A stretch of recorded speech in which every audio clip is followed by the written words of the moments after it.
Okay, we're going to get started. It's great to see you all. This is one of the most beautiful days of the year, and we're just happy to have you here. Here we are in the Philip Roth Room at the Newark Public Library, which is one of the most amazing libraries anywhere in Newark, which is more and more one of the most amazing places in the whole New York City region.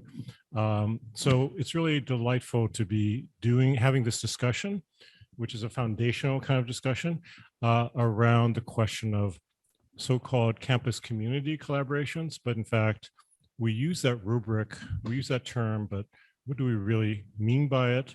And really part of the purpose of this session, which is, let me just see how we titled this session, which is a working session on campus and community research collaborations. But in fact, it's meant to be that's an incorrect interpretation. It's really community and campus. So we switched the order at the last minute, but this is an old version of it. So how do we think about community campus research collaborations? And usually the attitude is that from the campus point of view, that community people are great sites, or community organizations are great sites to place interns, right? And for students to kind of learn, grassroots experiences, but research is not usually thought to be the domain of community organizations. And having really been in a community-based organization before I got onto a campus in terms of teaching, I know that's not to be true, because the history work that we did from a community point of view was far better than any academics were pursuing at the time we were doing it. And in fact, we understood that there were no collections anywhere, and that the collections were really in the stories and memories of people and what they had in their photographs, and also things that were being just tossed out because nobody really was paying attention. But on the other side of things, the question of academic research is a bit of a black box, even for my family members. I mean, they keep on, I started a PhD program, they kind of say, so when are you going to get done with your PhD? 10 years later, I finally finished, but it just takes time, and it's unclear what that work is all about and how to do it. So this is a chance for us to actually go past the superficial branding and self-branding of campus community and really kind of get into some real questions. And some of the most amazing people I know who do research don't have a credential behind their name. So we want to kind of begin to dig past that, especially when we're dealing with the question of global warming and what are the kinds of knowledges that are needed, both hyperlocal, but also researched, in-depth research. And then also some of the work is being done, that's fantastic work, is credentialed work of scientists working on multi-year grants, and they're doing the absolutely necessary kind of deep research that's going to be getting us somewhere. But the same could be said about the community research, and that is just as invaluable. So this is a discussion, just the beginning process of kind of beginning to kind of look at those collaborations and how we can understand them better. So before I introduce the panel, maybe we could just go around the room, since we have a small room, and we do have some great people who are also online. And at least we can have the people in the room just introduce themselves and maybe talk a little bit about their involvement in research one way or another. And it's a really interesting mix of people we have. So Adam, would you mind? Yeah, sure. Hi, I'm Adam Kuska. I'm the Department Chair of Earth and Environmental Sciences here at Rutgers. So our department has a broad array of research interests and topics, ranging from atmospheric chemistry on a global scale down to a lot of local work here in Newark and surrounding communities. And I'm here representing the department and to learn about how we can better integrate with some of the research efforts that we're talking about today. Hello, my name is Ananda Bell, and I'm the Director and Chief Curator of the Paul Robeson Galleries on campus. We are not a research facility per se, but we support other people in terms of presentation of research. I feel like art is certainly one of those mediums that is absolutely invaluable. People nodding know what I'm talking about, that we need some way, a conduit between the high-end academic scientific research and how people are experiencing it in terms of things that they might relate to in their everyday life. So I'm here in that capacity. Yeah, we've got a closeted, well, we've got an artist who's not in a traditional artist position as well on this panel, so we'll get to that. But yeah. I'll sneak in here some in the frame. Hi, everyone. I'm Keva Yang. I'm part of the Price Institute's program support team, and it's really a pleasure to have all of you today. Hi, I'm Lacey Hunter. I'm also a part of the Price team. I'm a faculty member in the Africana Studies department here at Rutgers-Newark. I have different types of community research and community collaboration experience, most of it outside of the university. So I'm excited to learn from y'all and with you. Hello, I'm Loretta Green. I am with Mount Pisgah AME Church in Jersey City, and I come on behalf of our committee, which is our Health and Wellness Committee. And Dr. Chen did a wonderful job for us 2 weeks ago, and I was excited when I saw this. The other side of what I'm here for too is I have an organization that is a nonprofit. We're a global organization that addresses gender equity and equality, and you cannot discuss that without looking at the food sustainability or the inequities in food within a social economic construct. And so we have like 12 different global community organizations that we work with, as well as having alliances with the UN and UN Women. So my other purpose here is to see how I can bring some of this discourse into what we're already doing. Thanks. That's really cool. My name is Liz Chapchenko. I'm director of the Humanities Action Lab, co-director of the Humanities Action Lab at Rutgers-Newark. And we are a coalition of universities, community organizations, and public spaces who do research together locally and then sort of share our research and identify connections. So I'm always interested in a lot of what you were describing about kind of connecting Newark's knowledge and Newark's research and collaborative research processes with this global community that we have. So looking forward to hearing from everybody. Anthony is one of our buddies. My name is Anthony Diaz. I'm the co-founder and executive director of the Newark Water Coalition. Our primary functions is mainly food and water distributions throughout the city of Newark. I like to say it, if you're an anime fan, this is our researcher arc. So over the last 2 years, we've done massive projects. We got funded by the Google Data Justice Fund for $250,000 to test 300 homes in the city of Newark. We're a part of several different cohorts now. One is to create an app for communications and soil analysis and water analysis. And then we're working with HUD to do more soil testing and remediation. So right now we're trying to, and we own and manage all of these projects. So we work with institutions like Rutgers, Newark, University of California, Berkeley, Stevens Institute, the School of Public Health in New Brunswick. And, we're involved in the project from the beginning to end, and we have complete control over the data. And that's one of the things that's really important to us. So, I could go on, but I'll pass it on. Hi, everybody.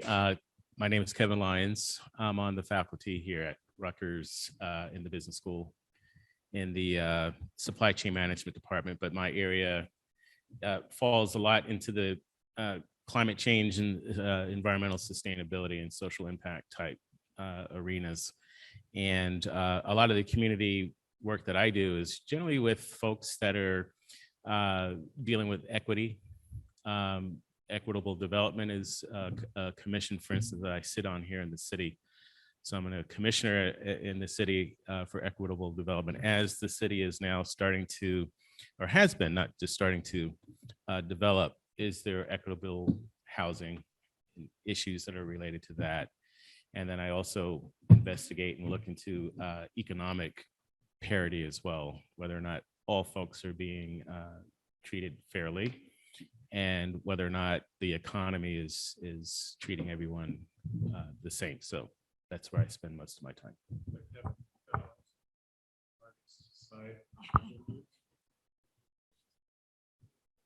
Well, it'll come up in my last slide.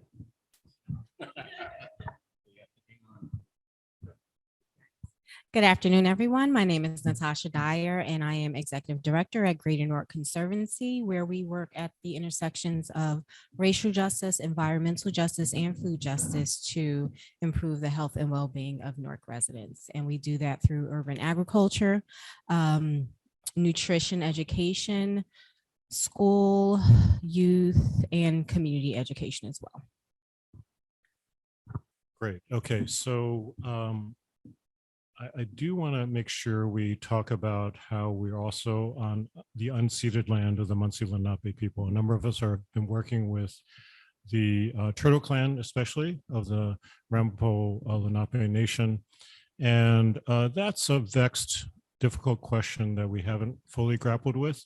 So of course, there's environmental justice, which within the traditional developmental paradigm of how this country has emerged and how the Passaic River has become one of the major and first industrial rivers in the nation. But we tend to kind of not deal with the fundamental questions of how development uses and exploits and extracts from the land itself and what the price of that has been.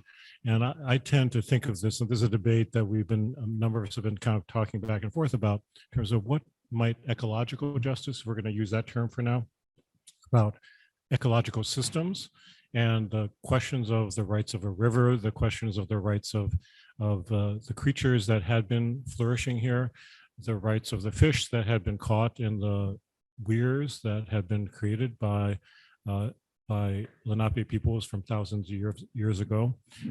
Those questions are also looming in the background, but we tend not to acknowledge them. So I just kind of wanted to talk about that as well as a setup. Now, just to say that besides being in this amazing building, we're also a group of people, some of us, Natasha and Kevin in particular, are part of the Climate Action Group of the campus at Rutgers at Newark. And the discussion we were having there, we're split up into these different communities. So there's an academic curriculum committee, and then there's the community committee. And both were saying, well, you know, the curriculum committee is saying, well, let's do a survey of the community organizations that we can go visit during our course and other things, which is all fine. And then the community committee was saying, well, but we have to survey what the resources of the university are and how they can help us. Right? Now, both of those are critically important, but it also meant that there's so little, even though we're a campus that's an anchor institution, that's something that I'm proud to be a part of, and part of the reason why I'm here, having left another job somewhere else and come here. But it's also something that tends to be a slogan, and it's certainly a hot slogan, this campus community collaboration. But what does it really mean, and how does it actually take place unless campus and community folks actually discuss what does that mean? What are the standards? What are the best practicing principles of that? How do we actually begin to have real dialogues to develop these collaborations? So today we've got this amazing group of 3 panelists just to begin this discussion, but part of what I'm learning, just being fairly new to New York, is that there are many amazing people in the region, Greater Newark, and also the larger region who have been doing this work, right? And we need to kind of break through that labeling and branding kind of exercise and actually understand what does that mean and how can we truly begin to figure out ways of working together in a context in which we see very palpably the increasing local impacts of global warming, heat effects, floods that are going into where sewage is going into people's basements, into schools, and growing health impacts that's having. And we can go on and on. So how do we begin to really engage with these issues that are not simply bounded by the institutional barriers that we're caught within? How can we collaborate with other institutions, and how can we genuinely have exchanges from a university point of view with community groups? And then I know from Anthony and Natasha's point of view, you should be asking very clearly and very straightforwardly and very aggressively, you know, what do you need the universities to do for you, and how can we begin to respond and kind of shift this boat around, even though it's going to take years and years and years, and we don't really have the time to do that. How can we begin to respond more immediately? So I think that's part of what this discussion is about, and we're including folks out there who couldn't join us in person in that discussion as well. So I just wanted to kind of frame things that way. And I think the key for this is bridging. And in some ways, this is an act of faith that we can begin to bridge. And I think a lot of you have been bridging, but we tend not to acknowledge and understand what that bridging has been. We're also going to be having Keva, besides kind of being behind the chat room and having organized this, she's also going to be doing some note taking that will help us kind of stay focused, because we're both doing kind of right brain, kind of associative brainstorming together. We're also going to be doing some left brain, right-handed kind of clarification in terms of what do we need to do? What best practices can we begin to establish? Okay, so let's just start out perhaps with the presentations. And I think the order we have is for Anthony to start out. And we're just talking about doing fairly brief presentations. That's not about everything that you've been doing, but something fairly focused. And part of what's really important about the work that Anthony has done is that he's also beginning to, as you heard from his self-introduction, collaborate with universities around the country, really. But there's one particular project that I was kind of privy to in terms of a shared data development kind of project that is happening with a good colleague at NJIT, New Jersey Institute of Technology. And that might be a way to kind of focus on that particular example. And then, of course, we can talk about more things from there. So if you don't mind, we're just going to pass the mic on that one. So Anthony Diaz, I think it's on, right? Are we okay? Are we live on that mic? Yeah, okay, great. Thank you. So thank you for that, Jack. One of the things that, especially as an organizer, I've been an organizer for, over 16 years in the city of Newark, and different subjects from police brutality to housing to food insecurity. I never thought about environmental justice. I always thought that was for white people. I always say that in all my talks because it's true, until I realized that a lot of the environmental injustices were happening in my community and the people weren't talking about it.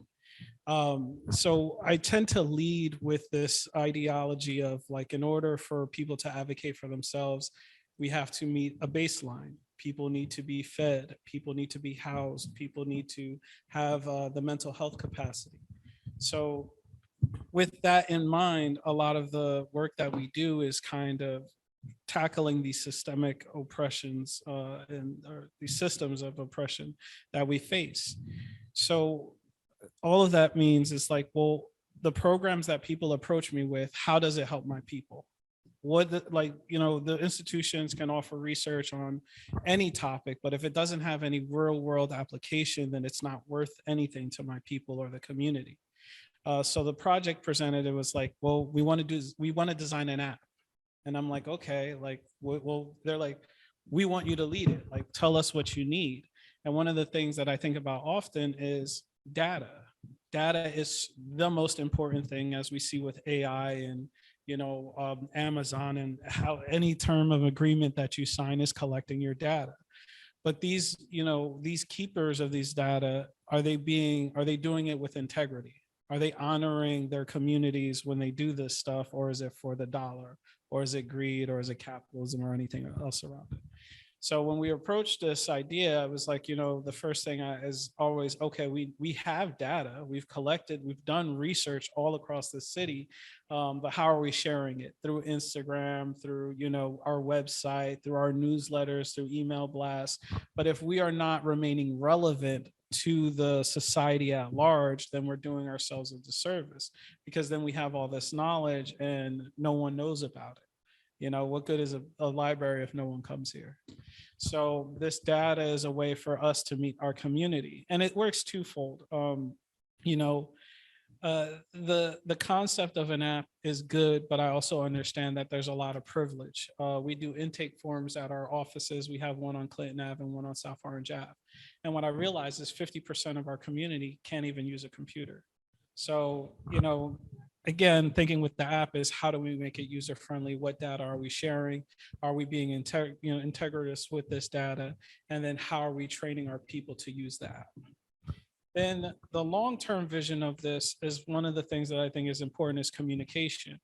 Everybody communicates in these different ways, and academia has its own way of communication and its own bubble, and then society has its own bubble of communication, and there are very rarely bridges between those things. So one of the things that I often talk about in my role as executive director of the Newark Water Coalition, we started out as a very, very tiny grassroots organization, and now we've grown into this like monster. And it's been very helpful in a lot of ways, but it's been very hard in a lot of ways. And so again, using this project, communication was so important. It's like, how do we reach our people instantaneously? We have our community, but how are we serving our community? And, through the pandemic, a lot of changes happen in the leadership and the way that we design our programs and the way that we design our projects, is because the first thing, or at least when I talk to my people, is like, the first step with me is always internal. Like, what is my self-responsibility here? Or who am I accountable? Who am I accountable to this data? Who am I accountable to this communication? Then the second step is the internal community of the Newark Water Coalition. Like, how are we using this technology to push our limits and go forward? How are we using the projects that we're working with institutions to leverage additional power for us? So, when you think about an app, okay, yeah, you can design the app, but one of the things that we wrote into this grant was we need a mainframe. We need a secure database. We need secure servers. So now it's not just about this one project. It's about the long-term vision of the Newark Water Coalition and how our current resources are being leveraged to future down the line paths. And so another thing, and I guess I'll end with this, is that, for me, working with institutions has been a journey in itself. I know a lot of you are professors or directors, and I'm sure you are no stranger to bureaucracy of colleges. But the frustration that you feel is, I'm going to say, very tiny to a community organization that is told, we are going to provide you with X in this time frame, and it never happens. Because everybody here, you have an institution you work for, you're going to get a paycheck, or the project doesn't pan out, whatever. But then if we shortchange our community, that is our entire reputation. That ends all future projects for us. So I've been very, very discerning, and when you're starting out, you want to do everything. You want to do as much as you can as a community organization. But now I'm hesitant, and I'm reserved, and I'm more direct, and hey, be honest with what your capacity is. Do not overpromise me. Be intentional of how you want to work and how you're showing up in this relationship, because the access that we give to our community is a lot. We service over 25,000 community members in a city of over 320,000. But in December, this will be our 5th year. So we started with a $30,000 GoFundMe, and last year we brought in $750,000. So we know what we're doing. We just need the money and the support to do it.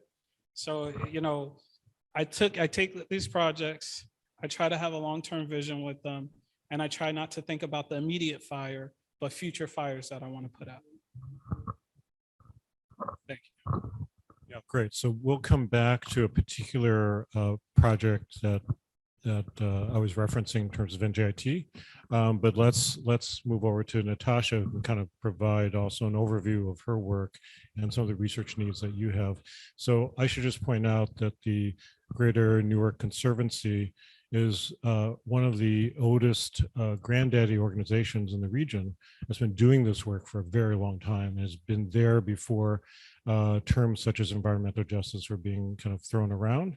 And Natasha, it's just great to hear both the kind of longer experience that you all have had with collaborations, but especially now the challenges that are happening with you, so anything you want to say? Sure. So I'm going to give a little background about the organization And then I'm going to focus on one area of research that we're in need of. So as Jack mentioned, the Greater Newark Conservancy has been around for a long time. It's 35 years old. And again, we work at the intersections of environmental justice, racial justice, and food justice to improve the health and well-being of Newark residents. As part of our work, we operate the Hawthorne Avenue Farm, which is a 3-acre farm in the South Ward of Newark, New Jersey, which is one of the city's several food deserts. It's also the largest urban farm in the state of New Jersey. We also operate an environmental learning center on Prince Street, where we have 10 learning gardens.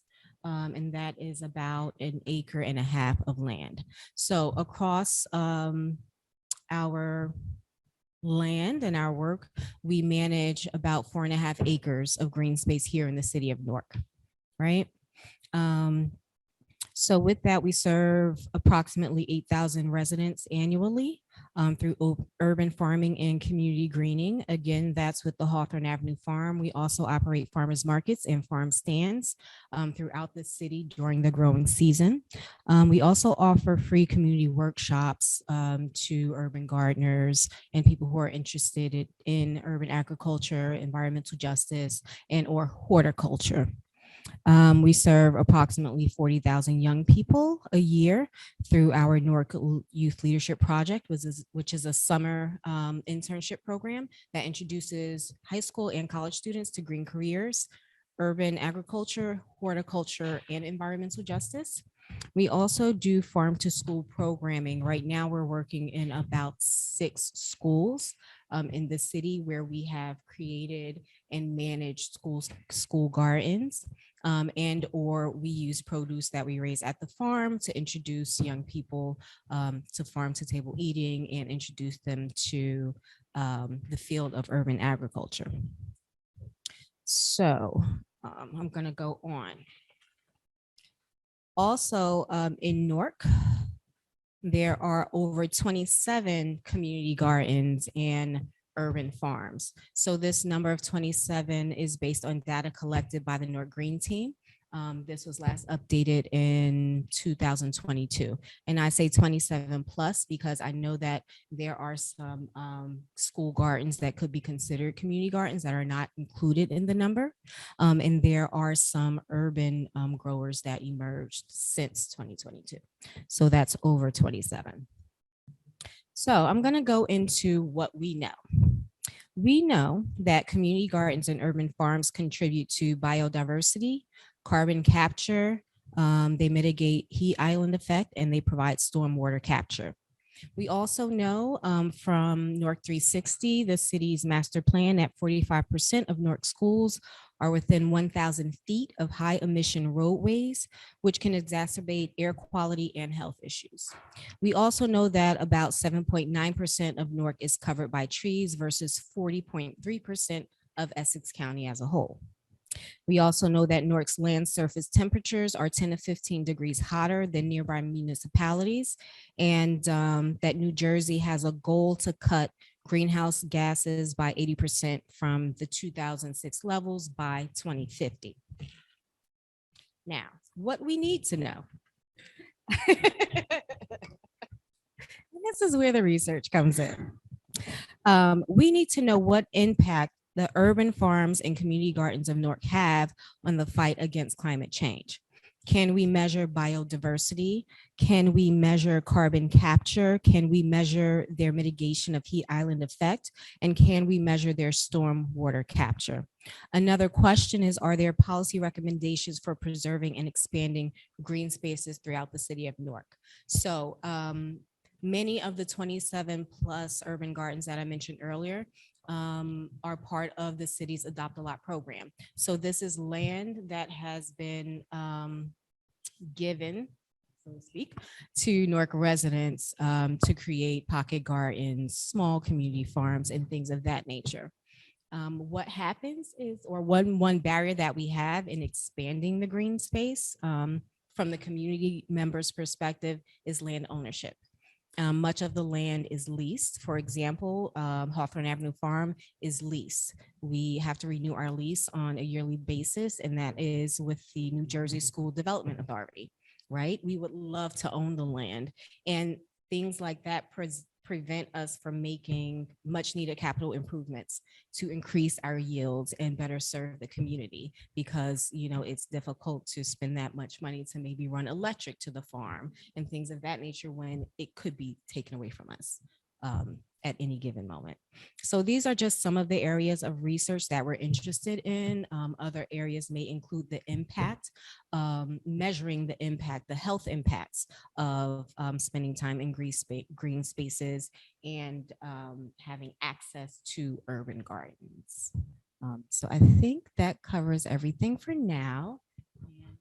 I'm just thinking of the annual paperwork you have to do to keep up with all this. It's just unbelievable. It's like a nightmare every 2 years. So, geez, even then, it's just impossible. Yeah. So Kevin, it'd be great. I mean, you are involved in so many different projects, and I should just say that Kevin is also the co-chair of the RU system-wide effort to respond to climate change, which in part is around the carbon footprint, but it goes far beyond that as well. So yeah, anything you want to talk about? I know there's an offshore windmill kind of effort also underway that we need desperately, community input and support and insights, right? So there are many things. So whatever you want to talk about is great. Okay, so I brought a presentation which I'll give to everyone, and you can keep it, including the folks that are listening at home. So I'll go through this really fast as well, because the project I want to focus on is a Newark project, and it's our Buy Local initiative, where large institutions such as Rutgers and our large corporate and public partners, including the library here, are in a sense creating a localized economy, which we are tying that to climate reduction as well. Why have things shipped from here, there, and everywhere, where you can look to our diverse business community as the source of what we need on a day-to-day basis? So that's the premise of this project. So next slide. So we've created a center. I have just recently received a budgetary state line item actually to create this center. It's called Center for Local Supply Chain Resiliency. I think the reason for this came out of COVID, when we were running out of everything. And I had been screaming about this idea of why couldn't the state and the city itself be the source of where we get our goods and services from, which would give a tremendous amount of opportunities for our small business and diverse business community.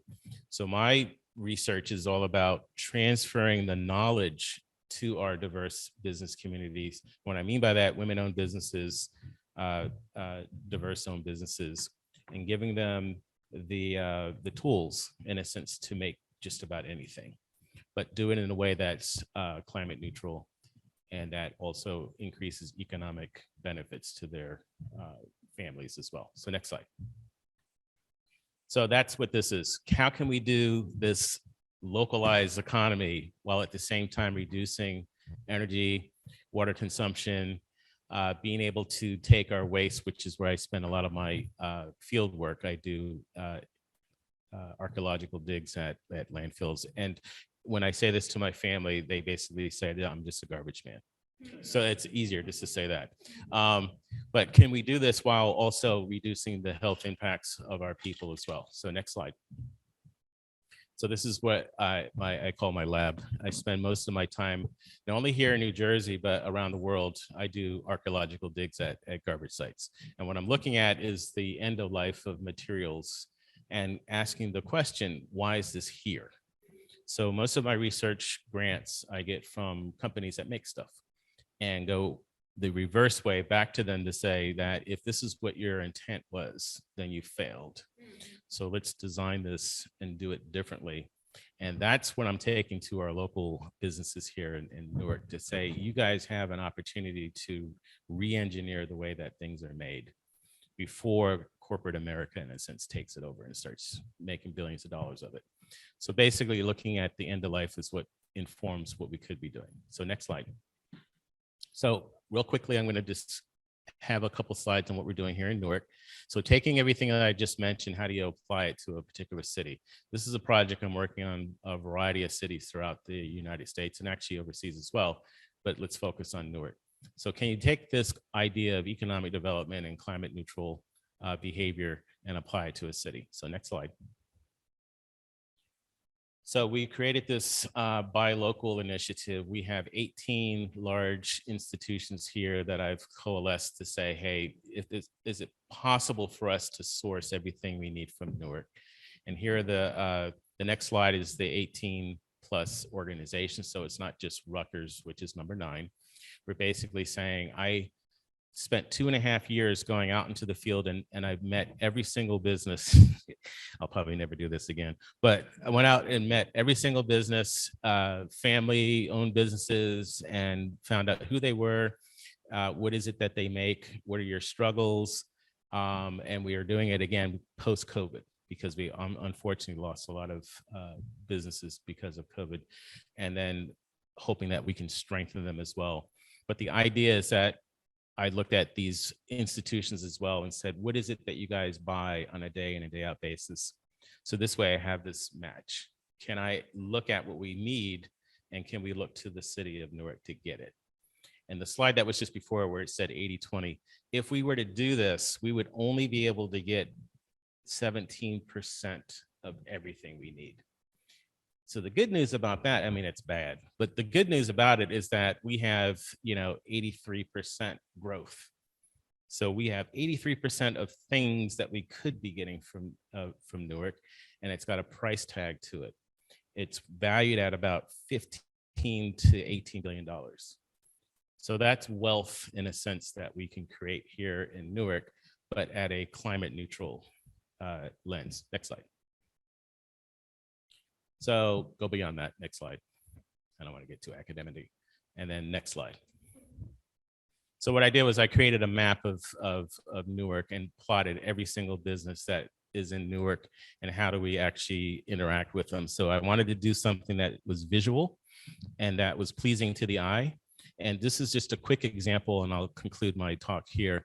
This is Newark Beth Israel Hospital, who needed, sheets and linen.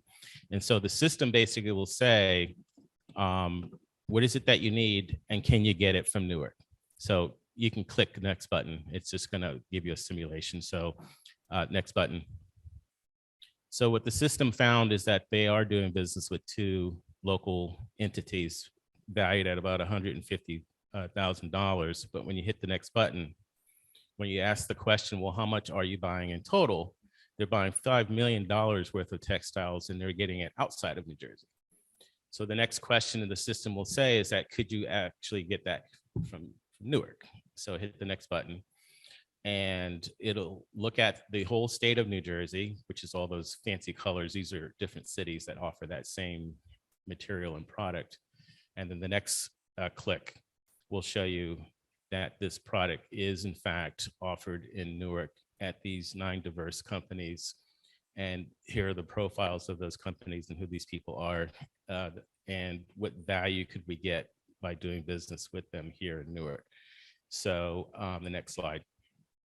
As a result of that, they changed their behavior. So they went from buying outside of New Jersey to now getting it from these companies right here in Newark.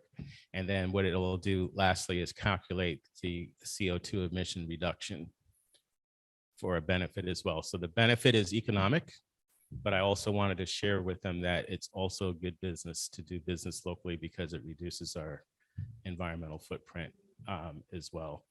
So this is really something that I think is going to take off. That's the reason why we got the state appropriation to do this statewide, but we're laser focused on making sure that the city of Newark is the pilot in a sense that shows this is how it's done.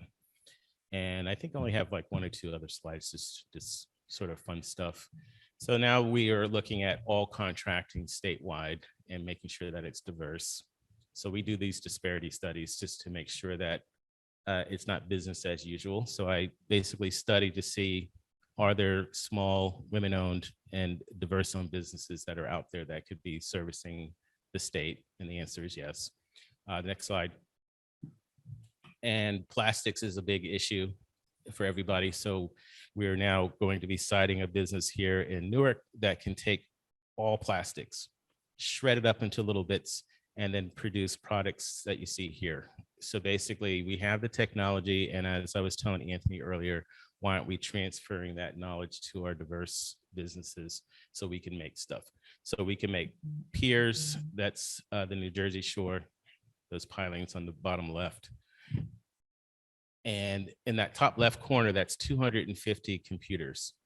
So the idea is not, let's ship it to Africa and Asia, where it's going to cause an environmental hazard for them, but can we shred it up into little bits like there and then transform that material into new products? And then the next slide is real aggressive. So we are now making railroad passes with this plastic. So everything on that bridge is plastic except for the railings. So there is a market to take basically our waste, which is why I dig through our garbage to look for opportunities like this. And I think that might be the last slide, if not.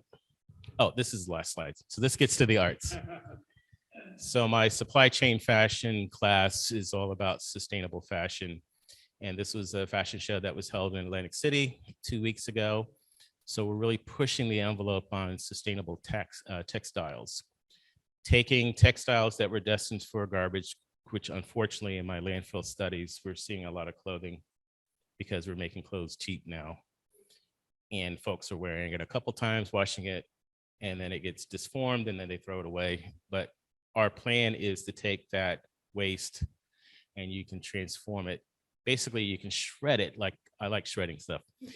You can shred it into powder and then restring it back into a yarn and start all over again. So what we wanted to demonstrate with this fashion show is that you can make viable clothes out of it. And the guy that's on the left there with the sunglasses is one of my students. He got pulled into the runway show. He was supposed to be there to help behind the scenes, but he ended up being one of the models. But this idea of sustainability and climate impact in our clothes is the next generation. So that's it. Wait, Kevin, you're slipping out of this question. So you've got to talk about, in some ways, where this kind of creative approach towards business also comes from in terms of you as a person. So if you wouldn't mind talking about that. Yeah, so when I'm not doing what was on the slides, so I'm a visual artist when I'm not doing all this. And I couldn't like separate this idea of being an artist from doing what I'm doing. So everything that I do is through this creative mindset. I look at things not through economic ways. I look at it based on how it's going to impact people. How does it make them feel?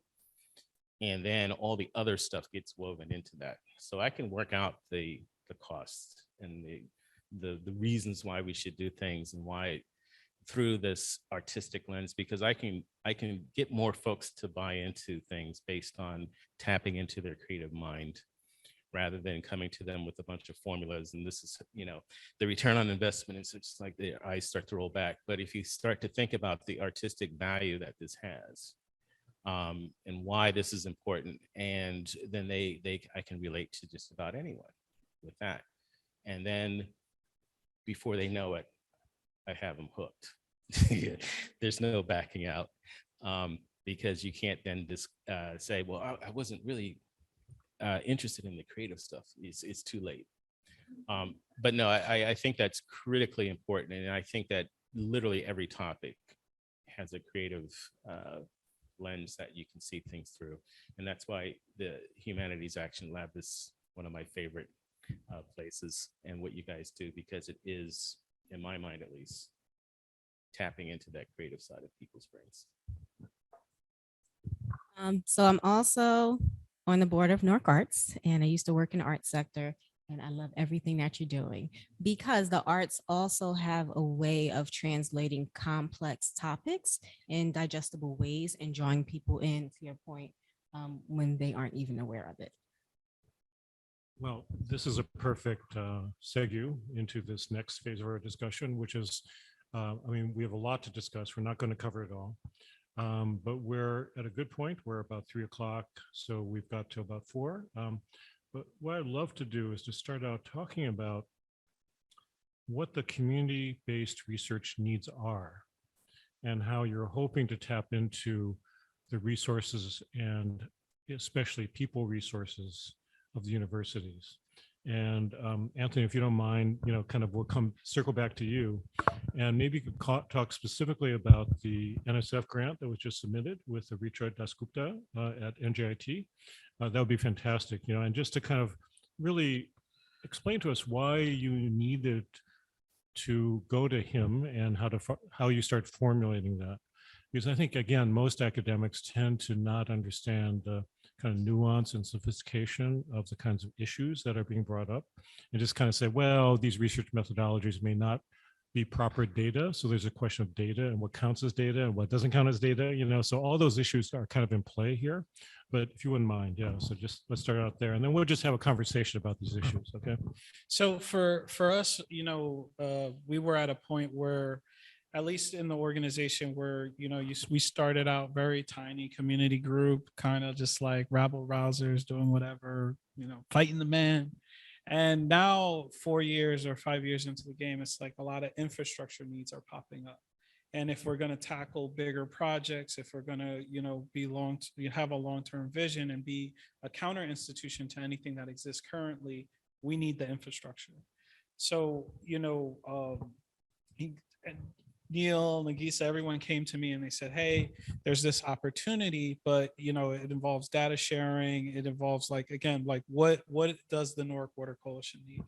So the first thing on my mind is we need a form of communication that is secure, a form of communication that is, holds everything that we have. And this data project was birthed out of that. But then it was like, well, we have all this data already, but people don't know about it. And so one is, again, the infrastructure needs of the Newark Water Coalition. And that's like the very computers, mainframe servers, but we don't know how, I don't know how to do that stuff. That's not my background. And then that's where this partnership comes in. He's like, this is what I do. This is what I love to do. I can help you with this. But then it's breaking it down further to what are the exact needs of the Newark Water Coalition? Because again, if we're going to do something, we're not going to do it just like everyone else. We want to do it that's very unique and speaks to us. And so it became this thing of like, well, we know we have data that we would like to share, but there's so many other functions of the Water Coalition that people don't know about, and how can we effectively communicate it? So it became a thing of like, we have distributions and sometimes we have pop-up distributions. So can this app not only share the scientific research, but just the basic communication needs of the Newark Water Coalition? Can the app be not only in English, but we have a community that speaks Portuguese, Spanish, and Creole? So how can this app address those needs? Our very security files, obviously, again, being a newer organization, I'm always thinking about how do we keep everything secure? So like everything exists on Google Drive now. Is that really secure? Is that something that we have ownership of? So the project that we're doing is a data project and it's an app project, but it's really an infrastructure project for the Water Coalition. And so, one of the things that we also need is to understand like every project we do has to speak to self-sustainability.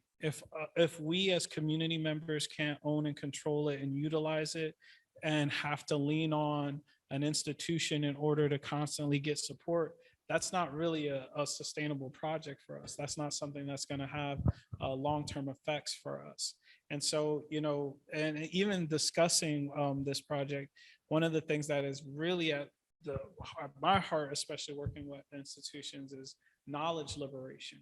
So how through this medium can we liberate knowledge? And so there's so many opportunities, there's so many different ways, but to me, it's like, this is the little seed pilot program, but we can utilize this further down the line for very different applications. So I'm very thankful for the project. And I think, even we're still waiting to hear if we're going to get it, but I think it's a good chance that we're going to get it. But as we were speaking about it and brainstorming, we realized like even where we started out at is probably not where we're going to end at. And I think having that flexibility is also one of the best traits of the organization, is that, everything is a living document. Everything is a living plan. Like we have to be flexible and adaptable. The game changes every day. And I think the last thing for me is what I realized as an elder 37-year-old man, I realized that we have a lot of kids in our organization. And whereas my community was built in the physical world and the reality, a lot of these kids' community is built in the digital world. So not only using this app to share data of the Newark Water Coalition, but utilizing it as a tool to build real community, to lean on each other. So I think, it's started out as this scientific, just, how do we communicate data that we are researching, collecting, and want to collect, but how can we do so much more with it?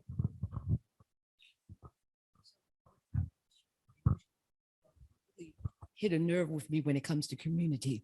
Legitimacy of language. And that becomes problematic when it comes to academia, because academia has a tendency of identifying community in their language is unintelligent. And coming to our church, we had people that spoke to you that were in their 70s and 80s. Their language was very different from everyone else, but it was legitimate because it was their lived experience. And what needs to be understood, and I come from academia, I was a professor back in the day, I'm retired now, but one of the things that's problematic is when the language of academia supersedes the community's authenticity. And that becomes a problem, even when it comes into the faith community. You don't know how much resistance I had for that program because it was outside of our realm and it was anxiety if it would be accepted. Just on the thing is, in my role, what I have tried to do is bring other organizations along. There are a lot of young organizers in the city of Newark that have no idea about this world. And so trying to bridge the gap for them and say, like, these are the mistakes I made. I've entered in so many partnerships at time, undervaluing myself, undervaluing my community.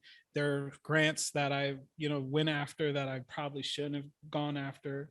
Most recently, and something that is super powerful for me is I turned down $500,000, but it's because I'm not going to let the money dictate our work.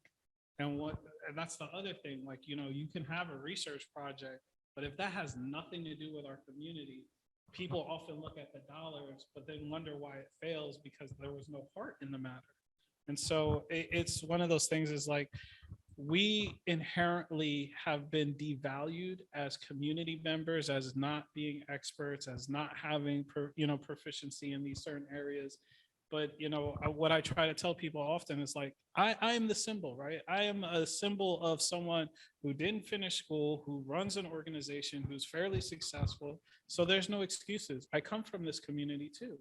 So it's a very hard, and sometimes I think that's things that academics don't understand either, is that there sometimes is a lot of hesitancy on the community part to enter this relationship because you just don't know, and that can be difficult to navigate. And I think the legitimacy of language is critical, and whether or not we're in it for the long haul. Universities tend to bounce in and bounce out. Once I get the funding and it's over with, then I'm on to the next thing. And that's the reason why I purposely picked these particular projects, because I can't see, and this is a negative and a positive, I can't see that, oh, we solved the whole diversity thing, so I'm done. And the economic parity it's a long road. You have a lot of people that need to be changed, but if you're not in it for the long haul, then why are you here? And I've done some work in Jersey City and been to a lot of community-based meetings. And if you don't have your act together, I did a disparity study for the city of Jersey City, and the NAACP and others just tore me a new one, because you're just here to do this study and then you're off. And then I said, well, so now I'm sort of embedded in the city because you can't leave. Even if you feel like you've solved the problem, you can't leave. And folks will not trust you. And just because you're throwing, dollars most of the folks know what the issues are and how to solve them. And the academics sometimes come in like, oh, we're floating in, we're going to take care of this. And then, you know, all your troubles are going to go away. And I understand that, I can feel it, but I really appreciate that sentiment. Yeah, you know, there's such a strong tendency of the commercial culture to be selling products, and in some ways, the university and other institutions are just as vulnerable to making promises we know we can't quite deliver, but to sell that product of the university or whatever, you know.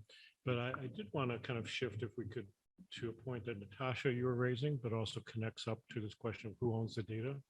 Is really the kind of question of who owns what, and the question of the commons, and the question of, as we're dealing with kind of global warming and how we can be talking about Newark, but we're talking about greater Newark, and we're talking about the larger bioregion. We're not just talking about boundaries of cities, but we're also not talking about who owns what, right? And so Natasha, I'm just curious for you in terms of how you think about making that argument about, in your case, about the land. And in some ways there's a large kind of there's a movement going around that I'm starting to learn about, which is really about land trusts. And I know it's something you thought about and Anthony thought about. There are different kinds of land trusts, but the idea of the land trust is nobody can own the land, right? So how can a nonprofit organization or a group of nonprofits collaborate and going through that hellacious bureaucratic system and getting access to the land? And then you can rent the land. And a lot of these groups are renting the land for 99 years to create sustainable possibilities for growing an organization or growing a farm or whatever it is. So I'm just curious how you're thinking about these questions, since the organization has been around for a long time, but also the need to constantly strategize and re-strategize is there. So anything you want to say about that would be much appreciated. Yeah. It's something that is constantly top of mind, and one of our end goals, right, is to own the property that the farm is on so that it can stay in perpetuity, right? Because losing the farm wouldn't just be a blow to the Conservancy as an organization, but to the community, given that it provides access to food that otherwise wouldn't be there. And it provides educational resources for the schools in the area as well. And again, to the questions that I asked regarding our research topic, it also contributes to the fight against climate change, right? Given that in our case, the property is owned by the New Jersey School Development Authority, part of our strategy includes making a case that the farm can be used to support educational pursuits, right? You have Hawthorne Avenue School right there. There's University High School. There's a number of schools in that area that benefit from educational program that is derived directly from the farm. So we have developed an approach, which includes some funders helping to put pressure or make a case for the city. And then the city's Office of Sustainability is also supporting us by exploring how we might be able to acquire the land through Green Acres. With that, if we acquire the land through Green Acres, then part of the contingency would be that it cannot be developed on, which is what we want, right? A 99-year lease is nice, but for future generations, what happens in that 100th year when the land is no longer there? And so this is from the lens of a larger organization for much smaller organizations who are limited to maybe one plot, less than an acre of land, just a few garden boxes.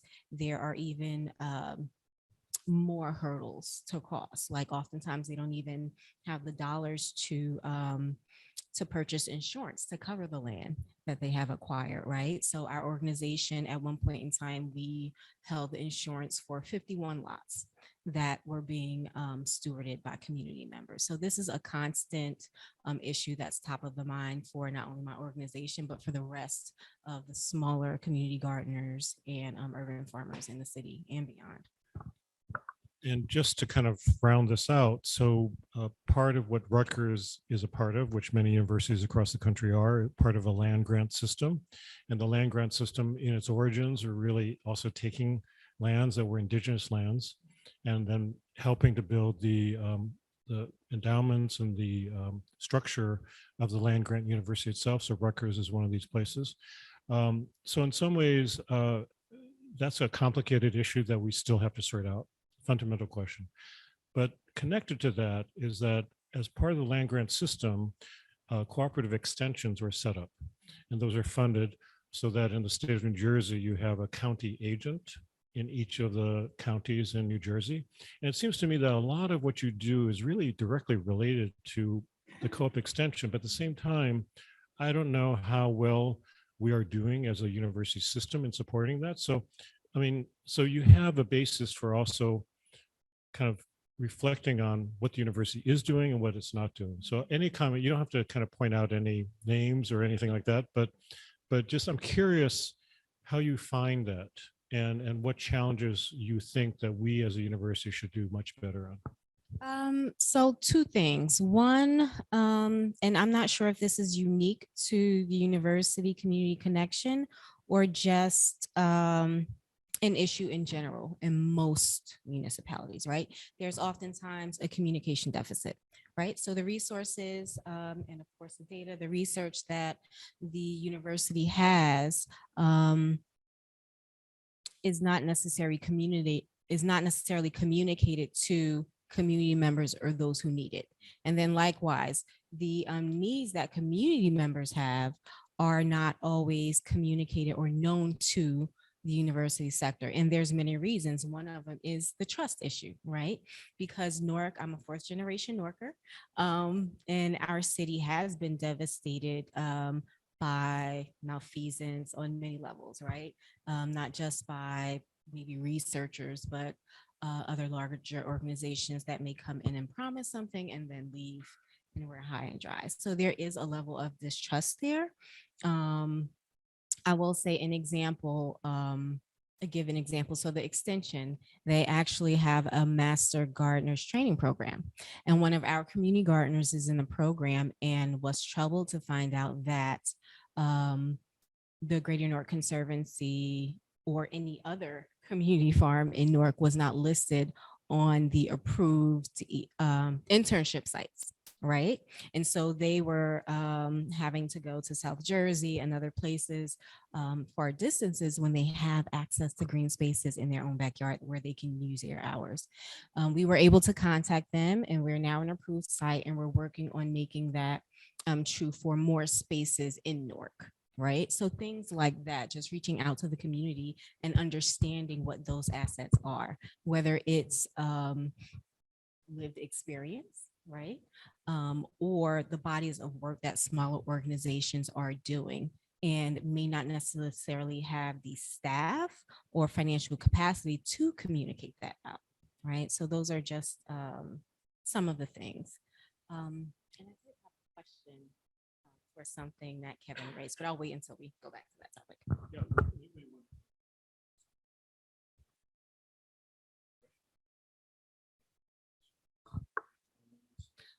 Oh, yes, I do have one more point to make and I'll pass it on to you.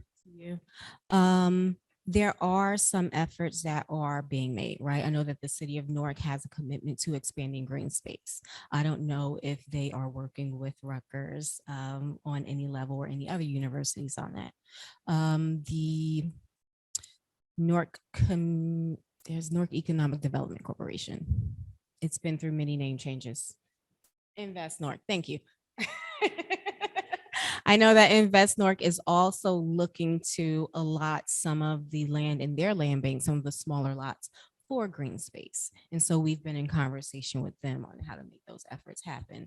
But in general, just reaching out to foster collaboration across sectors, whether it's community-based, collaborating with the corporate sector and things of that nature are imperative because this, again, is a global issue that we're facing, and it's going to take all hands to address it. I mean, so one fundamental question and kind of one crazy situation is that um, so much of this is privately driven, and a lot of what these companies do is considered their private profits and private interests and private knowledge that they're protecting. At the same time, once it gets turned into garbage, then it's public, right? So this kind of weird, crazy kind of, so the garbage is part of our commons, but the profit making that went into making that garbage is oftentimes privatized in a way that never gets back to the broad public in a way that it should be, right? So, I mean, so there are fundamental questions like that that are like, drive you crazy. But at the same time, it seems to me that maybe some of that discussion and communication can happen also bridging. So that's part of what the Humanities Action Lab is kind of getting at. That's a lot of what could be happening in the classroom as well. So I think the more we can kind of identify, thank you, yes, some of the working principles and shared understandings that we can move towards, it'd be great. So this is a chance to just throw them onto the sheet and to begin that kind of formulation. And I especially want to kind of encourage, I mean, so far we've been mainly focused on kind of community driven needs. And of course, we have to also talk about the other part, but it'd be great for Adam, Ananda, you know, coming from very different parts of the university, also Lacey, and also Liz, you know, to kind of be thinking about what are some of those principles that you've been struggling with. And Liz, this is something you've been dealing with as the basis of the Humanities Action Lab, is what are principled ways in which collaborations can happen, not just on one campus, but across many different institutions nationally, right? So we'd love to just throw up some of these ideas. And I know these are issues that artists are constantly grappling with in terms of the responsibilities artists have who are of, but maybe not always from the places, but are very much engaged with kind of wanting to really amplify the issues that they're discovering and they're struggling with themselves. And Adam, I mean, you're the chair of this important program, important department on the campus. But at the same time, the academic kind of system tends to train people in a certain way. And it's also oftentimes hard to kind of figure out how to bridge these kinds of questions in the classroom or in what. So whatever people want to say about these questions this would be a good time to start throwing some stuff on there, again, as a way to begin this process. So if you could pass the mic to here. Okay, yeah, we'll share this mic.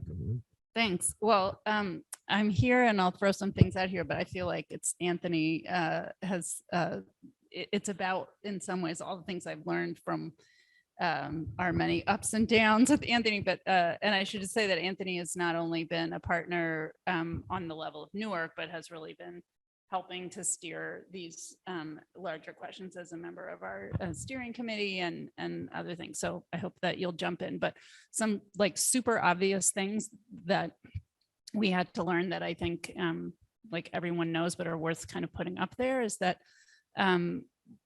campus community is a false dichotomy anyway, when you're talking about most of the universities we work with, and certainly Rutgers-Newark, where the students, grew up in the area. So the students are not like separate from the community. And then we've had faculty members in other places help us think about just sort of, it's just like a reorientation, but like having faculty identify themselves as community members. I mean, they live everybody has a stake.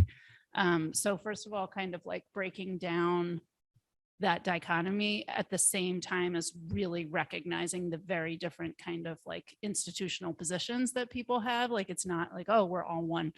But in terms of lived experience, sometimes it's not as divided. So like, where does the difference matter and where doesn't it? And that is one thing. And then the other thing we've been wrestling with is this idea of moving at the speed of trust, that often different institutions and partners have different speeds that they're working on. And it's not always that one is slower and one is faster. It kind of depends on the need. That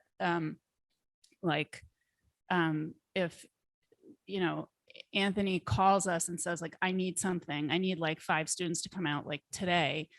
to maintain our trust, we have to act much faster than we're used to. It's like, wait, what? And, organizers are used to, like this.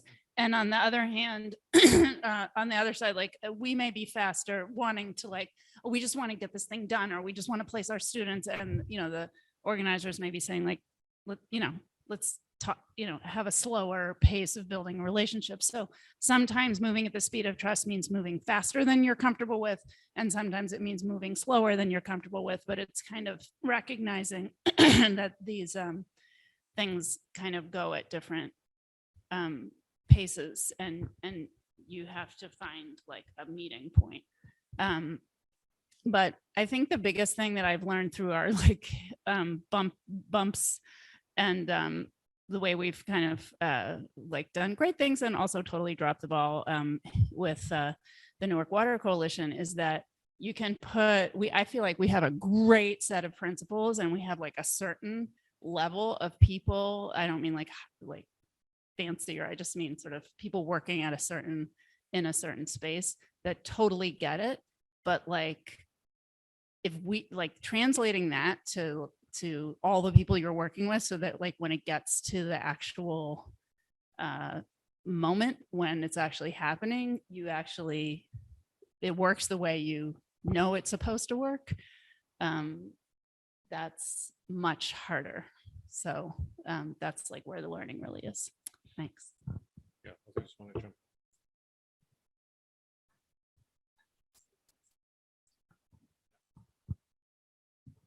So the gallery, we don't specifically work with students in a direct, like, they're enrolled in a program that we're running, but I think we have worked with artists from various communities. Like there's not. Okay, sure. Is that better? Yeah.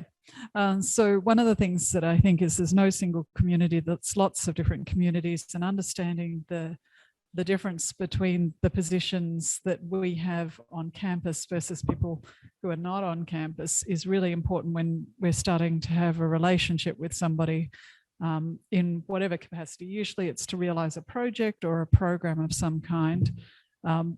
For me, really the basic one is we've got to pay people so that we don't assume that anybody here has the capacity to interact with us. As I sit here with now that I'm Americanized, I understand what benefits are, and I understand how important it is to have a paycheck and all of those kinds of things. So acknowledging that and making sure that we, right from the get-go, factor that into any kind of arrangement that we have.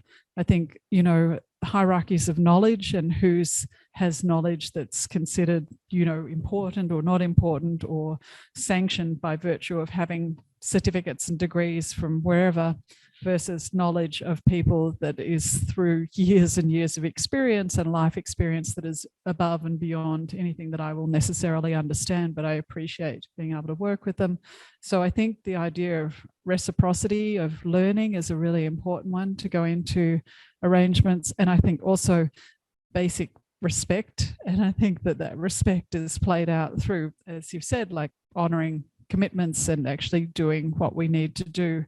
And as an administrator, my job is trying to work out how to, not in a dodgy way, but how to circumnavigate sometimes university protocols that are not set up to facilitate working with people that are alive and have needs that need to be met straight away. So it's all very administrative, but that has nothing to do with art. That's like just basic kind of stuff. That's my observation. So the bureaucratic systems are, even though the intention is not, the intention is to, support community folks and say, yeah, this is what we agreed to. But when it takes months and months and months, and the checks still haven't arrived, that really is a deal breaker, right? It really causes a lot. And we're dealing with that all the time in this system. Yeah, and we're a fairly modest sized university. So, yeah. One point I would like to raise, and I think most of us here touched on it in different ways, is being intentional about accessibility, right? Whether it's accessibility through the language that we're using, accessibility via like the timing of events that we're putting on, or when we're calling people together, and accessibility to current data and research, right? So for example, with the Supply Chain Resiliency Center, all of that research is amazing and it can have meaningful impact in the nonprofit sector as well, especially for the smaller organizations, if they can take advantage of economies of scale, or the larger nonprofits that actually own their properties, because their purchasing is, much larger, and a lot of what we do end up causing causing harm to the environment, because we're ordering from like an Amazon or something like that for supplies that we need in bulk and may not be able to afford or have access to procurement agreements. Yeah, that's funny that you bring this up, and it might not be too connected, but one of the things that I did in my previous life in procurement was we wrote contracts, and this is what I almost got fired for 3 times. Why aren't we writing contracts that we could share with the local community? So the state has what's called cooperative purchasing agreements. And so other state entities can buy off a state contract. So I started a program for green contracts. So when we were switching, for instance, to environmentally responsible cleaning chemicals and things, for a small organization, a faith-based organization, they would pay 4 times as much as what Rutgers would pay. But we wrote a clause in all of our contracts to say, to ask the supplier, would you be willing to share this contract with our off-campus partners? And at its height, we had 45 different faith-based and small organizations purchasing using our contracts. So the university, I think, not only can share knowledge, but share some of its operational and practices as well. Solar panels and other things that we buy on massive scale. But if you wanted to put like 1 or 2 on your house, well, guess what? You're going to pay a whole nother, stratosphere of price. Why aren't we actually using our power, in a sense, to transform that into the communities as well? So I think that's important as far as, shared understanding and being available. The thing, the bureaucracy of the university, obviously, if we're working with people, then we have to go through that IRB process, because of harm, because there are some folks that are not doing things properly. So there's that process, but by going through that process, the whole project gets blown up because it takes like months to get that through. And we should have internally ways that we can start changing things to make it a lot easier for these types of partnerships. So from the faith, I'm representing. You think about, you have in our little church now, Mount Pisgah, we have like maybe 300 members, but I found that we have judges and attorneys, and people have their own businesses, and communities like Rutgers. We got kids that are considering Rutgers University. Wouldn't it be easier if you were already in our relationship, that we could automatically transfer our kids your way? We have something called the Young People's Department and Young Adult Ministry. We've got thousands of kids globally. We're getting ready to go into our quadrennial, which is all 20 districts globally are coming into the United States. And you're letting all these people go by. That's why it's so important that academia embrace community in all aspects. You started. They're asking about you. They want to know when you're going to interview them. So you better make it soon. Adam, did you want to say something? I did. Let me quickly respond to that. So part of the craziness is that at the university, if you talk to the dean, for example, we are desperately afraid of what's called the enrollment cliff, which is really the coming drop in terms of students who are even applying to universities, let alone our campus. And that part is just the drop of number of students who are going into high schools, both in terms of just demographics, but also because people have less and less faith that a university education will help them at all, right? So when you say that about your youth network, it only makes sense that we figure out a way to kind of connect, right? And that absolutely, yeah. But in some ways, the university isn't wired to do that. I mean, so there's a disconnect. So we have to figure that out. Yeah. So I just had a real quick question for Kevin, not to put you on the spot, knowing that this is recorded, but you mentioned that, the bureaucracy of the university is a multi-headed beast, right? And so you mentioned that you were trying to get this purchasing power of Rutgers to extend to local organizations, and that you almost, that it wasn't very popular. So could you? It was popular when I was doing it.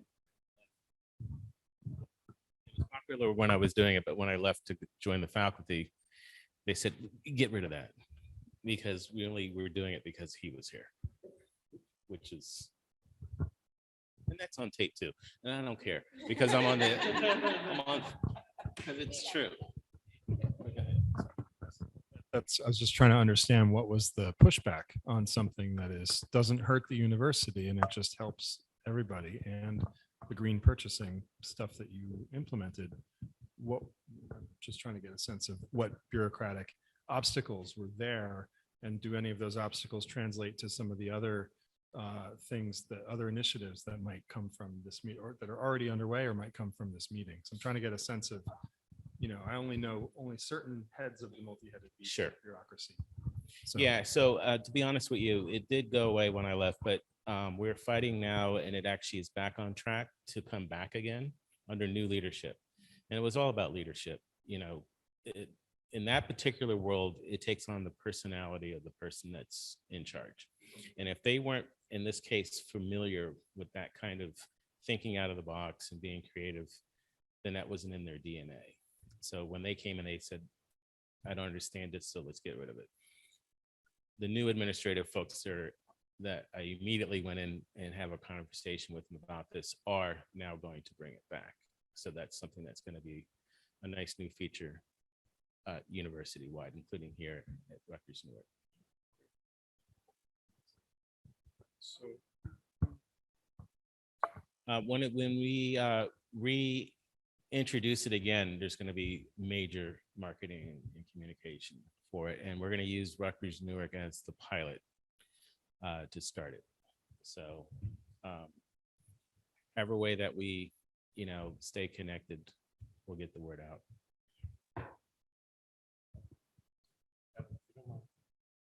We just met for the first time in person, but I'm going to put you on the spot, which is, I just want to kind of ask you, so is there something that you're gleaning from this discussion that would be immediately useful for you in terms of how you're thinking about attracting students from high schools, for example? We were talking earlier about your interest in kind of communicating what you as a department do and how it links, I think, to the larger questions that many young people are concerned about in terms of what's called climate anxiety, for example, right? I don't know if there are any thoughts that you have. I mean, it's not to say that therefore you have the power to make it all happen, but this is really part of our effort to try to think through, as a larger campus as well as a larger institution, how can we actually start responding, even though the whole curriculum, the whole institution is not necessarily going there? How can we begin to start making changes that can be more directly responsive in some way to the needs that are out there? So any thoughts about that? Yeah. That's a tall order. One thing that the department recognizes is that a lot of the students that come in to university, if they're interested in STEM, it usually means that someone in their family or in their school identified them as being smart enough to do STEM, and they're immediately told your pathway to doing STEM and to economic upward mobility is to become a medical doctor, right? And so I think that even though we recognize that climate justice and environmental justice is huge, and that the impact of climate change is going to have a disproportionate impact on communities that can least afford it, the kids who are labeled as smart are told that they're going to need to be, they should become doctors.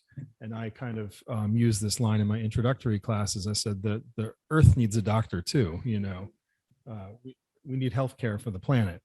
And but I think a challenge that we face in the department, and this isn't unique to our department here at Rutgers, but in environmental science departments in general, is that,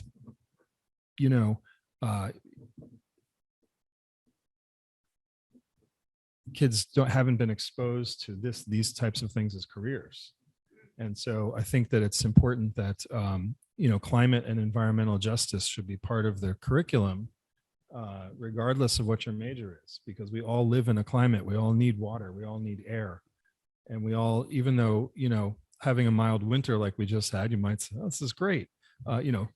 Global warming is very mild year over year. That rate of increase, we can't actually perceive it as individuals, but the impacts on ecosystems and on economies, once you take the external costs of those impacts into account outside of that neoclassical economic framework, it's huge, and and that impact is much greater in those communities, like I said, who can least afford it. So I think part of our issue is that we need to communicate this to those students and very often to their parents, because nobody wants their kid to go through 4 years of university, taking, big loans and potentially a mortgage on their house if they're not going to be gainfully employed afterwards, right? So we have to kind of communicate that there are other options and that these are important things that they can learn about to help not only on the global scale, but also on the local scale. And so that's a real challenge that we talk about in our faculty meetings frequently. So it's really interesting you say that, because out of our lead research project, 2 of our high school seniors decided they wanted to be environmental engineers and got full scholarships to NJIT. And they literally said, if it wasn't for this work that we were doing, they would have never even have thought of it. And, because we were doing this with a cohort of PhD students, they actually did, part of the project, which wasn't, original, it was just to test these homes, was realizing, well, half of our team are high school seniors, let's do a college workshop. And then out of that college workshop, we did personal statements, letter of recommendations, applications, but it was, to test lead and soil, but then we combined all of these things. So I really appreciate you saying that. Yeah, I feel like the beginning of the solutions are in these discussions and these deep insights about people who are working closely with community folks and our families that are encouraging or discouraging, right, their young people to go into something like this. Yeah.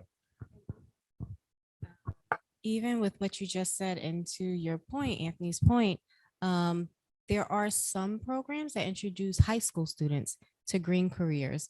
And so the question becomes, how are we connecting like the freshmen and the university students to those programs as well, to introduce them to green careers? So we also have young people who go through our summer program and they change their major, or they decide to focus on environmental justice when they get to the university level. And we also used to have a workforce training program specifically for returning citizens, right? So that's an entry point to a viable career for those who otherwise would be overlooked, right? And wouldn't have the resources. So I think there's some synergies that we can work on there. Yeah, and the other thing I'll mention in addition to that, and what you said as well, is that we have to keep the kids engaged at NJIT as well. So as a freshman, there should be no reason why you have to wait until you're a junior or senior to do a meaningful internship. So I'm devising a plan where as a freshman, you're going to do an internship at a local diverse business. And each year you progressively get more responsibilities. So you'll get your 4-year degree, but you also have 4 years of working, that's progressive, so that you are more marketable as a graduate. Because in the business school, you do an internship when you're a senior. It's like, well, where you been for the last 3 years? And then all of a sudden you think you're going to get a 6-figure job on Wall Street just because you did a 1 semester internship at JP Morgan or wherever. And that's just not logical, so. It's also really difficult coming out of an immigrant refugee family myself, for the parents to understand, well, actually, the traditional jobs are not necessarily going to be there in the same way, especially in this period of rapid transformation of the economy, but also the emergencies that we're entering into. And therefore, the university also, I think, has a lot of responsibility to actually communicate the changes that are going on. And to say, well, if you're hoping your daughter or son is going to be a pharmacist and they're not aware of AI and its impact on that particular profession, then we have a responsibility through our alumni and through the campus itself to say, these are the projections of what's going to happen. Encourage your students and your families to understand that, right? It's also to say that what's the role of English majors? Okay, so that's a bit of a joke, so I'm an English major, so this is why I'm, doing whatever I'm doing, but the repeated message has been communications, right? And in theory, English majors should be really good at communication. Now, whether that's true or not, I don't know, but in theory, so there seems to be a role for many different parts of the university, but they have to kind of transform what they thought they were doing into something new. So we're starting to run out of time a little bit, but I thought there'd be enough time for us to continue to add to this list on this, but also to kind of go around with some thoughts that you may have that either directly add to these kind of best practices and principles, or something you just haven't had a chance to say. So it's wide open. We'll make sure everybody gets a chance to go around. So I would want to add, I think this is kind of echoing what we've heard, but participatory learning, not just from students, because I think in some ways, you idealize students as like the future and aren't necessarily thinking about how the instructors need to be modeling that, or the experts have to model participatory learning all the way through for students. And I think also kind of finding the locating and really communicating with anybody you're working alongside of, the cross section between the sociocultural knowledge of the community spaces your partners, facilitators are coming from, and you, of course, and then your students, because I think that's where the integrity of language comes in, and also like what are people going to value and how are they going to value it? And just kind of echoing what you said, Jack, my mother is an immigrant to this country, but both of my parents were very, very invested in this idea of higher education because they did not have access to it as to Black people in from mid 20th century America, or the Americas. And they didn't have a sense that, working in a place for 30, 40 plus years would not exist in the same way, or that industries might change so dramatically over the course of their lifetimes that being a doctor, or in my case, a doctor or a lawyer, those are the paths, that wouldn't necessarily be the most viable or helpful thing for the communities that they also wanted me to be invested in. So yeah, I think just those two things would be really, really key. I think I'd like to think outside of the box of intersectionalities, racism. And that is an undercurring situation that I'm hearing across the board. The reason why our communities don't trust, because people came in and were untrustworthy. The reason why we have to go into landfill, because most of the landfills are in our community. The reason why we're fighting for land, because we never got our 40 acre and a meal. The reason why we're addressing the issue of first generation, because no matter what generation you are, you still got to fight. You got to step outside the box, and you got to come hard. Thank you. I know. I think I want to leave with a question for Natasha that might be for everybody, that you don't have to answer now, but it's just like, it's occurring to me as an important, maybe like next part of the conversation, is that I'm noticing that you have what we know, you have 4 things you clearly know, and then you have what we need to know, and it's the same 4 things. And I feel like, so is the research, so it makes me wonder, like, actually for everybody, like, what's the research for, is it like for legitimate, like having to prove what you already know to somebody you need to prove it to, which is like, we're all here for that, like whatever anybody needs, like if that's the reality, or is it like for your own resource allocation and planning, but I had never really asked myself, what is the research really for? You know what I mean? Like, what's the knowledge? Like, why do you need to show these things? And so I just Right. feel like something I want to ask more about and learn more about. I And can actually it's answer not that. like as automatic as I was thinking.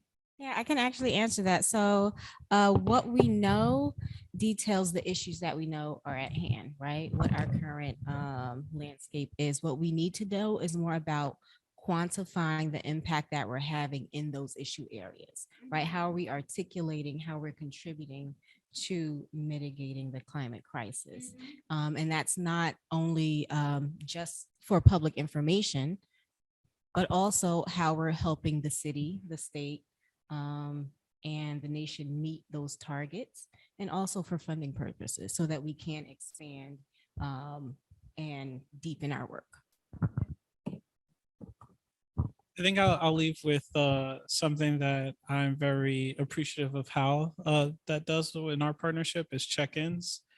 Like just check in on a personal level, professional level, project level. Check-ins are important.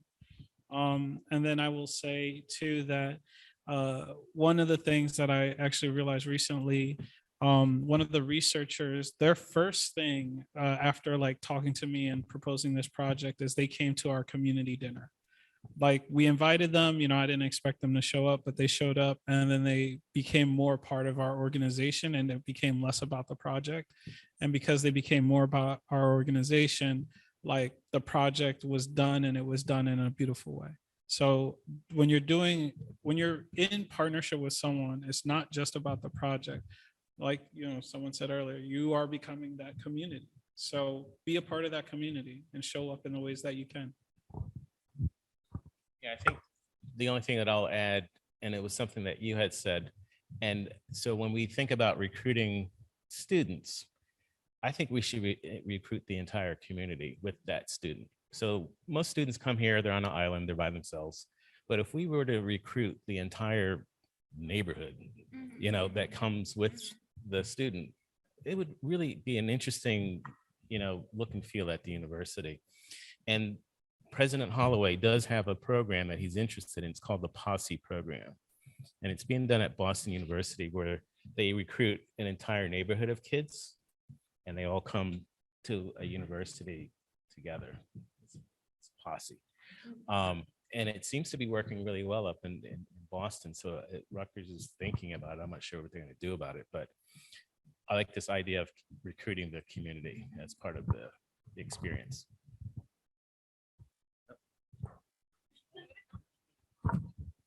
I'm just going to say ditto to what everyone else said.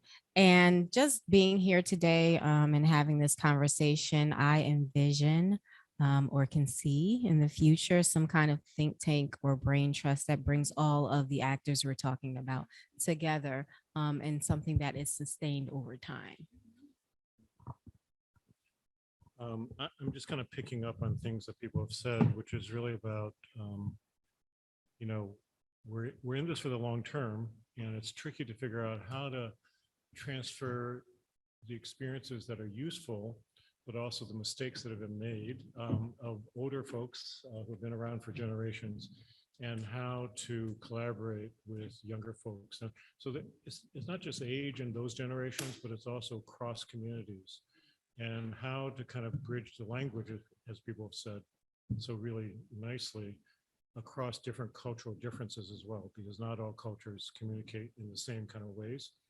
But food clearly is one of them, and that's part of why food justice is such a powerful issue, right?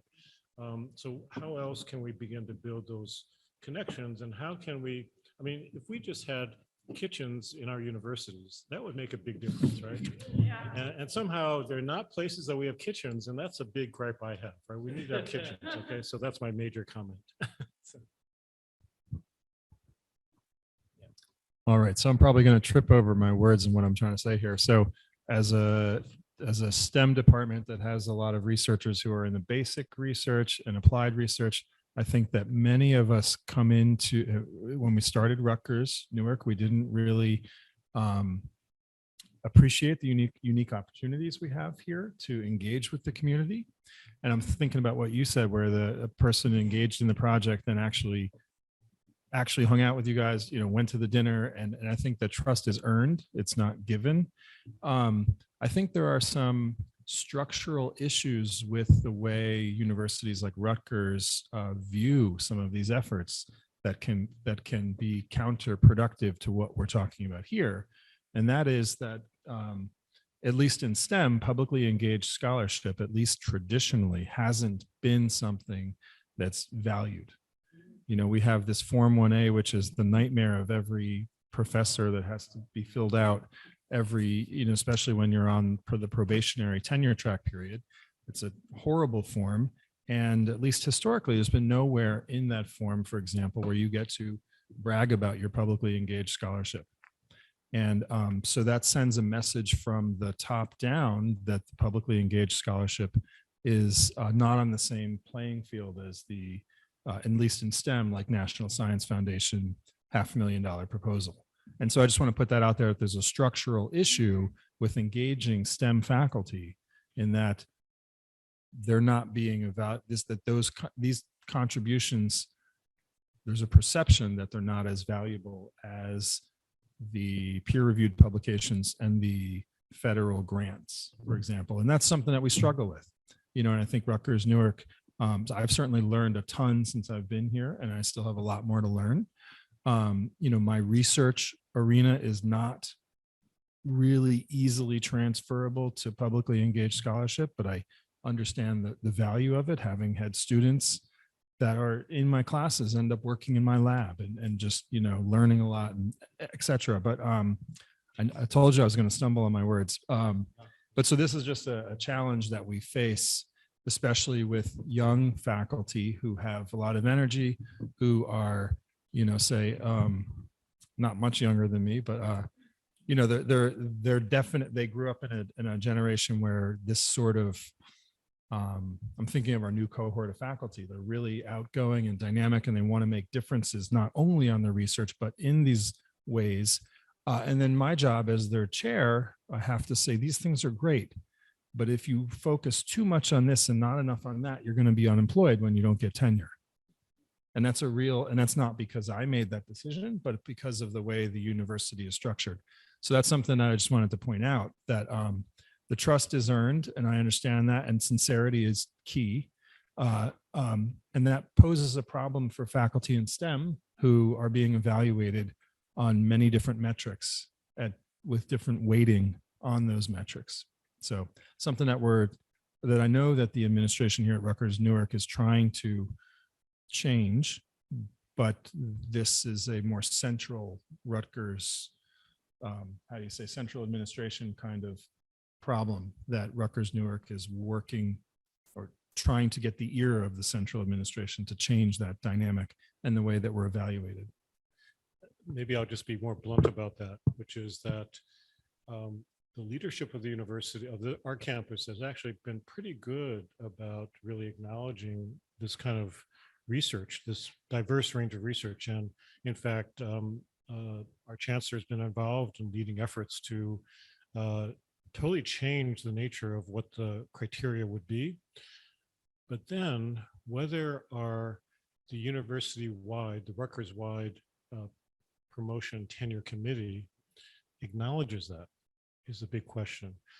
Now, it's also a problem where people in departments know that on the one hand, this may be what's happening on our campus, and maybe it's kind of given some credit for, maybe or maybe not.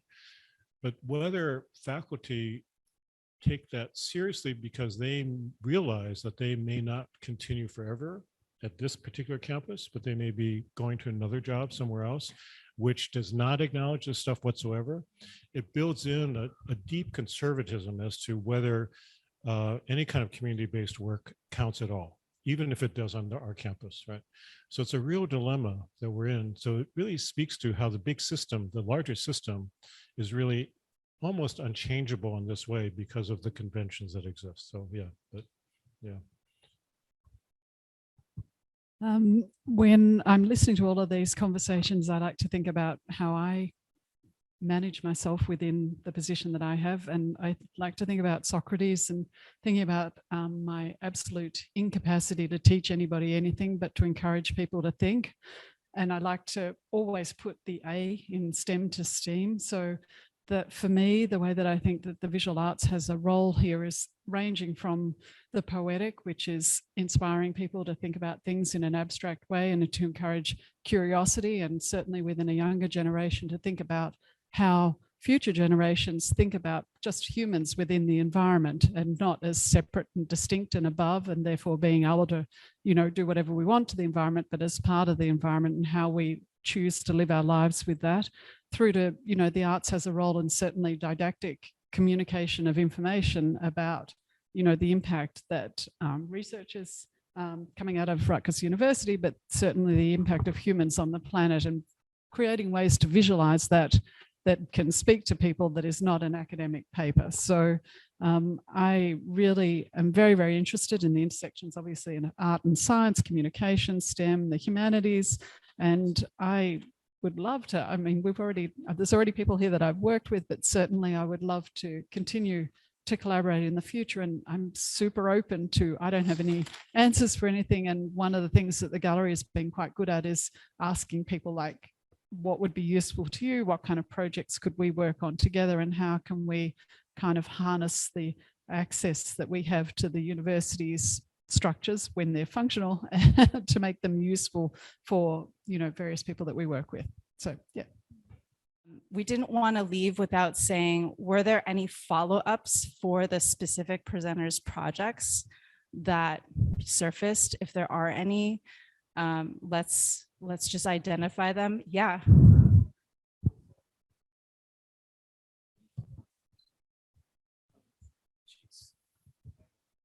Actually, the owner of the U-Line is a whole nother story, so I don't want to get into that.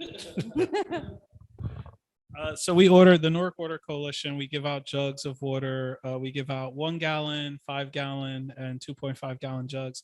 And we order them from U-Line, which has a very interesting political history. But there's literally, it's really hard to source jugs. But now I'm thinking of your recycling, of the plastic recycling, if it's possible to get our jugs through that operation, it would be a game changer for us. Yeah, if you let us know the quantity and the frequency and all that other businessy kind of stuff, then that's something that can be done. I mean, the university, and you guys probably don't even know this, we actually our carpeting and some of our furniture is made from our own plastic water bottles and whatnot, especially in our newer buildings. So any carpeting that's in there used to be the recycled plastic waste that we generated on campus. We have a contract with a variety of carpet manufacturers that basically take it, and so you wouldn't be able to tell the difference. So yeah, absolutely. As long as we have the specs of how much and when, then we can turn it into a product. But what's even better than that is that we would transfer the technology and knowledge to a local business that would do it, rather than, another big conglomerate could easily do it. But if they're making it locally here, then that's probably the prize. So maybe that's a follow-up. Yeah. The check-in and the reach out. I had a quick follow-up as well. And that is, for instance, with these two engineering students, that the community needs to check in and take care of them, in the sense that if that's the projection that they wanted, the one thing that you don't want is that they go through their educational career and then have a challenge getting into those professions that they ideally wanted to do. So even though it's NJIT, this idea of making sure that they are connected and that they have, through each of the years, are progressing towards their goals. So that means, networking with them and making sure that they have, the prospects that they need when they because it's always these great stories that we have these students, and I've had some that I've gone and speaking at K through 12 schools, and then they show up at Rutgers and it's like, hey, you were at our school like 7 years ago and you talked about whatever, and that's the reason why I want to be a marine biologist. That's when we should be taking them and saying, okay, well, that was great, but now not, instead of saying, hi, that was thanks, embracing them and saying, okay, let's move you to the next level. And I think that's important. So what happens when they're on the pursuit? What Exactly. happens when they're in and have a community to support them? Exactly. Whether it's even coming back and volunteering and doing work while they're, yeah. But but on the professional side is where we also want to take care of them as well. So they can see that this was a meaningful transition, that you can actually make a living doing good work. Any final thoughts? Okay.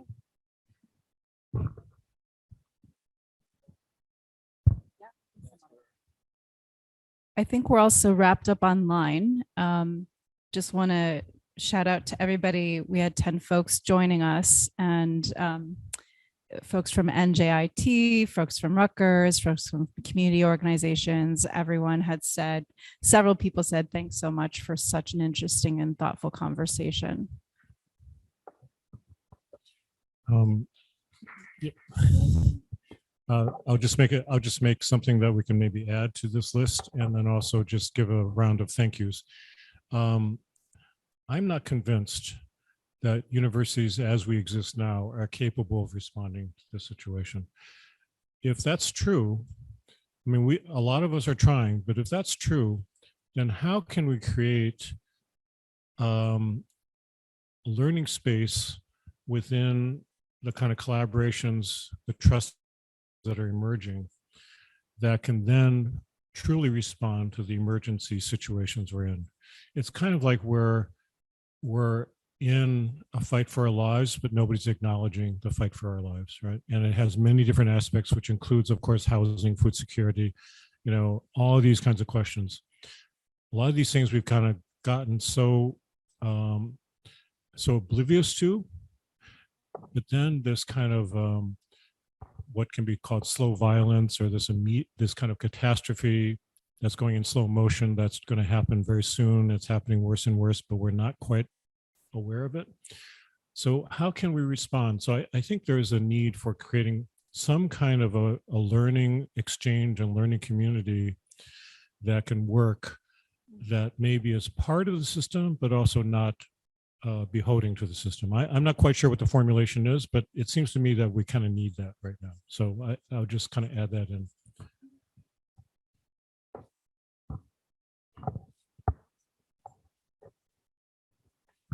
Yeah, feel free to use the mic, but I want to recognize that folks we're officially ended. So maybe that'll be a way. Yeah.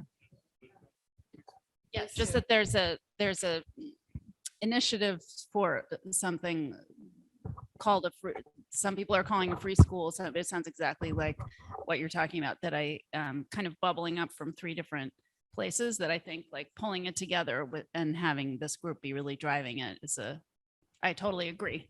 And that's a great idea. Huh? Yeah.